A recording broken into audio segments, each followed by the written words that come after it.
बिस्मिल्लाहिर रहमानिर रहीम। আমার জীবন থেকে নেয়া আমার লেখা কবিতা নারী ছাড়া ধন আবৃত্তি করছি। নয়নের মণি মানিক আমার, কোথা ছিলি এতদিন? দিবানিশি তোরে খুঁজে ফিরে ফিরে হয়েছি সংজ্ঞাহীন।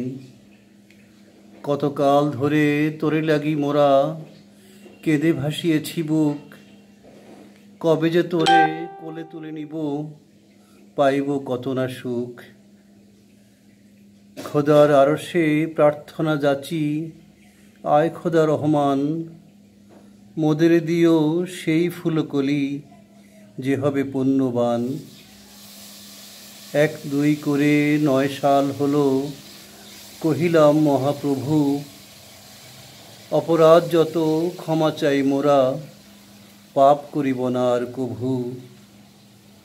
মোদের আশা বেশি কিছু নয়, চাই শুধু একজন পুত্র কিংবা কন্যারত্ন, হোক না ব্যথার দান। এই মিনতি শুনি দিলি কি প্রভু, সোনামণি দুটি মা, অসময়ে ফের উঠিয়ে নিলি এ কোন ছলনা। এ ব্যথা সইবার ক্ষমতা কোথায়, কোথা পাবো এই মন? কত না কষ্ট হারাতে মোদের নারী ছেঁড়া এই ধন। ধন্যবাদ।